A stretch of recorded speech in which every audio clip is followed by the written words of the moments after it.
Om Swastiastu. Perkenalkan, saya Imane Bagas Anika Pranata dari kelas 12 IPA 4, absen 11. Di sini saya akan menjelaskan bab 1 dan bab 2 matematika wajib. Yang pertama di bab 1 ada dimensi 3. Dimensi 31. Bangunan ruang beraturan. Yang pertama ada kubus. Kubus merupakan bangun ruang yang dibatasi oleh 6 bujur sangkar yang saling kongruen. Keenam bujur sangkar disebut sisi kubus dan garis yang menjadi perpotongan dua sisi kubus disebut rusuk kubus. Kubus memiliki 12 rusuk yang sama panjang. Adapun rumus volume kubus dilambangkan dengan F sama dengan S pangkat 3 dan luas permukaan kubus L sama dengan 6 kali S pangkat 2. Yang kedua ada balok. Balok memiliki 6 sisi di mana masing-masing sisi yang berhadapan saling kongruen. Balok memiliki 12 rusuk dan 3 kelompok panjang yang berbeda, yaitu P, L, dan T. Rumus volume balok yaitu V sama dengan P kali L kali T. Dan rumus permukaan balok yaitu L sama dengan 2 kali P kali T tambah P kali L tambah L kali T. Yang ketiga ada prisma. Prisma adalah bangun ruang yang memiliki dua bidang yang sejajar dan kongruen yang disebut penampang. Bidang yang menghubungkan kedua penampang disebut selimut prisma. Rumus dari volume prisma yaitu luas alas kali tinggi, dan rumus luas permukaan prisma yaitu L sama dengan 2 kali luas alas tambah keliling kali tinggi. Yang keempat ada limas. Limas merupakan bangun ruang yang terdiri dari satu bidang alas dan selimut bangun yang berbentuk bidang segitiga. Satu titik dari masing-masing segitiga saling bertemu di sebuah titik disebut titik puncak limas. Rumus volume limas yaitu volume sama dengan 1/3. Dan rumus luas permukaan limas yaitu L sama dengan luas alas tambah luas selimut. Yang kelima ada silinder. Silinder merupakan bangun ruang yang memiliki dua bidang penampang berbentuk lingkaran yang sejajar dan kongruen. Bidang selimut silinder merupakan bidang persegi panjang yang dilengkungkan secara mulus untuk mengikuti keliling bidang lingkarannya. Rumus volume silinder yaitu V sama dengan Pi kali R kuadrat kali T. Dan rumus luas permukaan limas yaitu L sama dengan 2 kali luas alas tambah luas selimut. Yang keenam ada kerucut. Kerucut merupakan bidang ruang yang bidang ruang yang terdiri dari satu bidang alas lingkaran dan sebuah titik puncak dengan selimut bidang berbentuk juring lingkaran dan busurnya dilengkungkan semulus keliling lingkarannya. Rumus volume dari kerucut yaitu V sama dengan 1/3 kali Pi R kuadrat kali T. Dan rumus permukaannya yaitu L sama dengan luas alas tambah luas selimut. Yang terakhir ada bola. Bola merupakan bangun ruang yang tidak memiliki bidang alas dan titik pojok.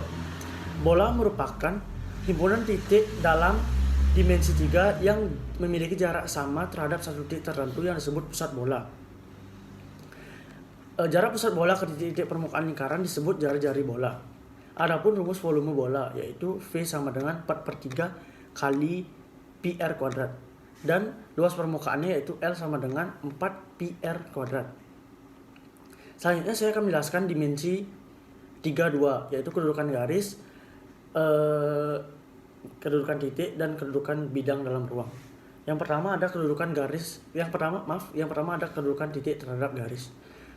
Sebuah titik dapat terletak di sebuah garis atau luar garis. Jika titik terdapat di sebuah garis, maka titik 0, dan jika titik terletak di luar garis, jaraknya dihitung tegak lurus terhadap garis. Contohnya pada gambar diketahui sebuah titik B terhadap garis G. Titik B memiliki jarak terhadap garis G sejauh garis putus-putus B ke B aksen, di mana B aksen merupakan proyeksi tegak lurus B pada garis G. Yang kedua, kedudukan titik terhadap bidang. Sebuah titik dapat terletak di sebuah bidang atau luar bidang. Jika titik terdapat di sebuah bidang, maka jarak titiknya adalah 0, dan jika titik terletak di luar bidang, jaraknya dihitung tegak lurus terhadap bidang. Contohnya, pada gambar diketahui sebuah titik P terhadap bidang V, titik P di luar bidang V, sehingga memiliki jarak terhadap bidang V sejauh garis tegak P ke P aksen, di mana P aksen merupakan proyeksi tegak lurus P pada bidang V. Dan yang ketiga, kedudukan garis terhadap garis. Dua buah garis dikatakan sebagai berikut. Berpotongan jika kedua garis bertemu di sebuah titik. Yang kedua, berhimpit jika seluruh titik yang dilewati garis G juga dilewati garis H. Yang ketiga, sejajar jika kedua garis berada pada bidang yang sama dan tidak bertemu pada suatu titik. Yang keempat, bersilangan jika masing-masing garis berada pada bidang yang saling bersilangan tegak lurus. Yang terakhir adalah kedudukan garis terhadap bidang. Terletak pada bidang jika seluruh garis berada di bidang sehingga seluruh titik pada garis saling berhimpit dan di titik bidang saling berhimpitan. Tidak ada jarak antara garis dan bidang. Yang kedua, sejajar bidang. Jika seluruh titik pada garis memiliki jarak yang sama terhadap misal jarak titik A terhadap jarak titik A aksen di bidang yang sama adalah sama dengan jarak titik B di garis titik B aksen di bidang. Yang terakhir ada memotong bidang jika garis dan bidang saling tegak lurus. Dan yang terakhir ada kedudukan bidang terhadap bidang. Yang pertama, berhimpit jika seluruh titik yang ada di bidang A berada di bidang B. Yang kedua, sejajar jika seluruh titik pada kedua bidang pada jarak yang sama. Yang ketiga, berpotongan jika kedua bidang bertemu di sebuah garis. Baik, di sini saya akan menjelaskan tentang statistika. Statistika adalah ilmu yang mempelajari semua hal tentang data, mulai pengumpulan, penyajian, analisis, sampai terbentuk suatu kesimpulan. Contohnya, menghitung rata-rata ujian, menentukan banyak siswa yang tidak mengikuti pelajaran, menghitung tingkat kepatuhan siswa pada sekolah, dan lain-lain. Saat belajar statistika, kalian akan mengenal istilah tentang populasi atau sampel. Yang pertama, populasi. Populasi adalah objek yang dijadikan penelitian. Misalnya, jika kamu melakukan penelitian tentang pengaruh hormon steroid pada pertumbuhan ayam pedaging atau ayam boiler, maka populasi yang dipilih adalah ayam pedaging yang dibudidayakan oleh peternak tersebut. Yang kedua adalah sampel. Sampel adalah bagian dari populasi yang bisa dijadikan sumber informasi. Misalnya, dari banyak ayam pedaging yang dimiliki oleh peternak, kamu cukup mengambil beberapa saja untuk kamu amati sebagai proses penelitian. Artinya, kamu tidak perlu menjadikan semua ayam sebagai bahan penelitian. Terdapat dua kategori besar dalam statistika, yaitu statistika deskriptif. Statistika deskriptif adalah metode untuk mengorganisasikan, meringkas, atau menyajikan suatu informasi. Contoh statistika deskriptif yaitu histogram, diagram, dan lingkaran. Barulah kamu mencari rata-rata, simpangan baku, median, modus, dan lain sebagainya. Yang kedua yaitu adalah statistika inferensial, adalah metode untuk menyatakan keterkaitan antara kesimpulan dan populasi yang diteliti berdasarkan informasi dan sampel. Selanjutnya ada ukuran pemusatan data. Ukuran pemusatan data adalah sembarang ukuran yang menunjukkan pusat segugus data yang telah diurutkan dari yang terkecil sampai yang terbesar, maupun sebaliknya dari yang terbesar sampai yang terkecil. Selanjutnya kita akan membahas tentang gejala-gejala pada ukuran pemusatan data. Yang pertama ada min. Min adalah nilai rata-rata dari beberapa buah data. Nilai min dapat ditentukan dengan membagi jumlah data dengan banyaknya data. Min atau rata-rata merupakan suatu ukuran pemusatan data. Min suatu data juga merupakan statistik karena mampu menggambarkan bahwa data tersebut berada pada kisaran min data tersebut. Min tidak dapat digunakan sebagai ukuran pemusatan jenis data nominal dan ordinal.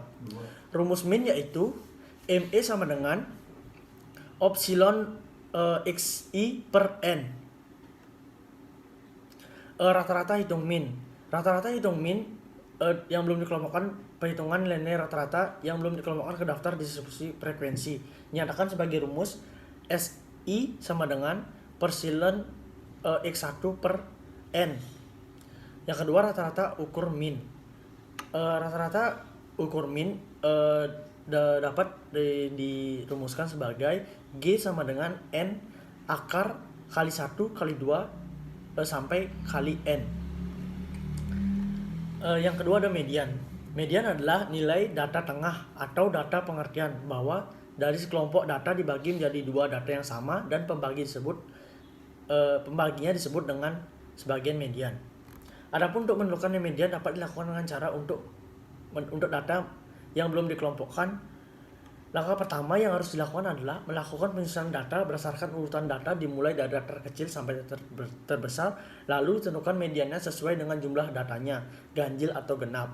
Untuk sekumpulan data yang berjumlah ganjil, maka nilai mediannya adalah merupakan data yang paling tengah. Dan untuk sekumpulan data yang berjumlah genap, maka mediannya jumlah data tengah dibagi 2. Rumus median yaitu MD sama dengan B kali P dalam kurung 1/2 N min F per F.